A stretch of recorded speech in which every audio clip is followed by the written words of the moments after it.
Now, how do we gain victory in areas of our lives? And I'm going to give you one area to look at with me today, and it is the area of disappointment. Write it down. Disappointment. The areas of disappointment. How do we deal with disappointment? How do you deal with it? How do we deal with disappointments in our life? Disappointments are only appointments that have been dissed.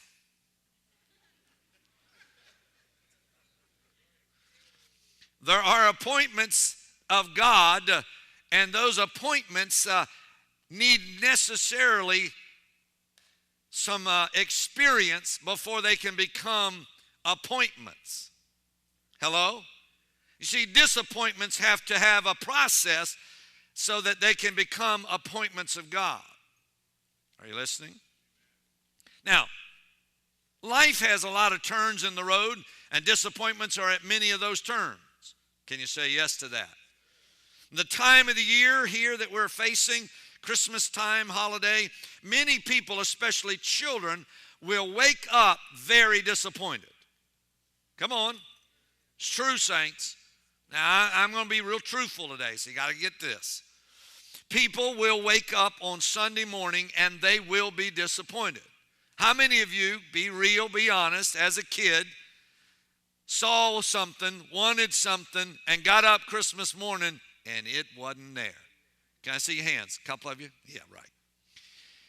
Disappointments. If you got any age in your life, you're going to have some disappointments. Hello? John the Baptist, think about his disappointment. He's in jail. He's waiting to be executed. He sends a messenger saying, "Are you the Jesus?" He don't want to know if that's the Messiah. He wants to know if that's the deliverer. Are you the Jesus that's going to deliver me? Because I'm about ready to get my head cut off here. Well, how many of you know when they were cutting his head off, don't you know he was disappointed? I mean, don't you know that somewhere inside when they were said, "Lay down, put your head down," and they took that big axe, and he was going, "Now where is Jesus now? Come on. Father, why have you forsaken me?" Disappointment is a major thing, saints. Elijah, losing all hope and despondent to the point of death, running from Jezebel, asked God to take his life in the desert. How many of you know, here's a man of God, calls down fire, consumes the altars, and he's running from this woman Jezebel. And he comes to a place, stops and says, "God, everybody else has forsaken you, but not me." But, then he gets down to it and says, "Why don't you just kill me, God?" I was disappointed.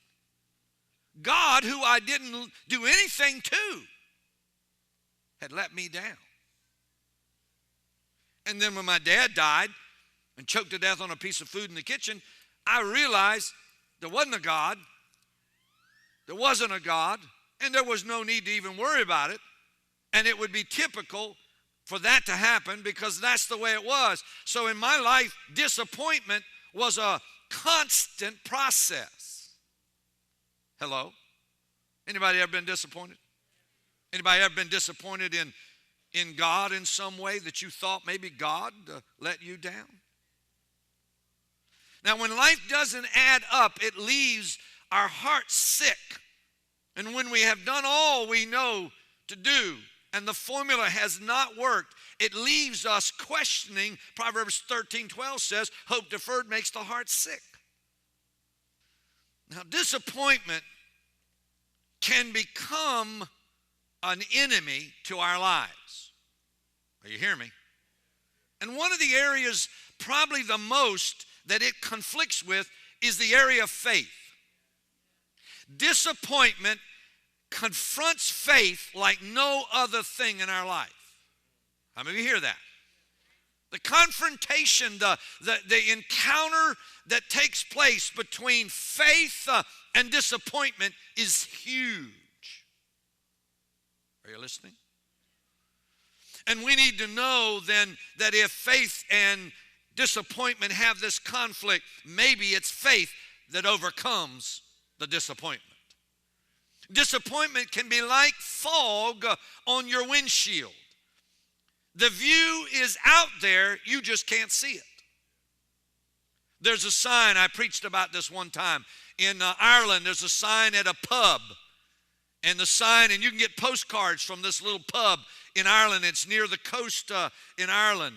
And it says this, it says, the greatest view in all of Ireland, fog permitting. And how many of you know, saints, that the windshield view can get fogged up and you can't see what's really there? And character does what? It produces hope. And hope does not, whoa. Now, if we started this off, because the love of God has been poured out in the hearts by the Holy Spirit that was given us. So if we start off verse 1, we were justified by faith, and we moved through the process of the dealing of God and got to hope. And when we got to hope, hope was able to defeat disappointment. How many of you hear me today, saints? How many of you know when you are disappointed, you have lost your faith? And the trial of your faith is where you lost it. It's in the trial. It's in the fire. It's in the furnace. It's in the place of the dealing that you were in last week. And when your faith is lost, how many know faith, hope, and love, three greatest things, right? And you have to have faith that God is. So when faith is being damaged, then we are disappointed. Because hope doesn't disappoint. Come on. And Paul described it here. Faith doesn't insulate us from tribulation and trials and testings and sufferings. In fact, faith is refined in the fire. 1 John 5, for whatever is born of God, what? Overcomes the world. Can you hear that? And this, how many of you want victory today? And this is the victory that has overcome the world. It is our faith. Say it with me. Faith. It's your faith that overcomes the world. How many of you hear that? What is your victory today? Your victory in every disappointment is the fact that your faith is able to contradict and overcome and conquer that disappointing moment. And turn it from disappointment to hope. The whole thing, from creation till now, from our salvation until now, is a battle of faith. That's where you're at today, saints. You're in a battlefield of faith, of believing God, trusting God, waiting on God. Luke 18:8, when the Son of Man comes, he will find faith on the earth. Have you ever thought about that? Have you ever thought about when God comes back? Look at this thing, saints. Jesus comes back. How many believe he's coming back? Okay, he's coming back. When he comes back, what's he looking for? He's not looking for the Pope. He's not looking for me. He's not looking for you. He's looking for faith.